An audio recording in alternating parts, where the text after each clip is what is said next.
Hello বন্ধুরা। আহ, আজকে আমি একটা নতুন ভিডিও নিয়ে এসেছি। নতুন একটা জিনিস দেখাবো। আমি একটা রেস্টুরেন্টে খেতে এসেছি। এখানকার আরবিক ফুড আছে এক রকমের, লাইক যেটাকে আমরা কাপসা বলে থাকি এখানে। আহ, আমি তোমাকে হোটেলের অ্যাম্বিয়েন্সটা একবার দেখিয়ে দিই তোমাদের। দেখো, এটা হচ্ছে আমাদের হোটেল, এখানকার অ্যাম্বিয়েন্স। মানে এখানে এইরকম একটা মাটিতে বসে একটা খাবার সিস্টেম। এখানে আমরা মানে প্রায় খেতে আসি আমরা। এখানে আমরা মাটিতে বসে খাওয়া দাওয়া করি। সিস্টেমটাই এরকম। এখানে এটা একটা আরবিক স্টাইলের রেস্টুরেন্ট, যেটা এখানে ন্যাচারালি এরকমই হয়ে থাকে। এগুলো দেখে নাও একবার। দেখো, আমাদের খাবার চলে এসছে।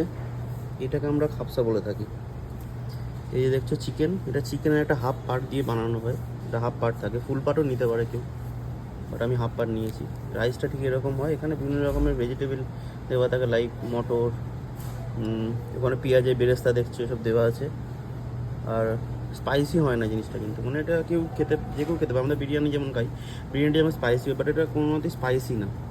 তার সাথে এরকম পেঁয়াজ আর লেবু দেয়। আর এটা একরকম চাটনি দেয়, এটা টমেটো দিয়ে বানায়। তো এইটা হচ্ছে, এটাকে কাপসা বলে থাকি আমরা। মানে যে কেউ খেতে পারে, বাচ্চা থেকে। এখানে অ্যাকচুয়ালি এটা সবাই খেয়ে থাকে। কোনো স্পাইসি হয় না, নর্মাল একটা খাবার, আর খেতেও যথেষ্ট ভালো।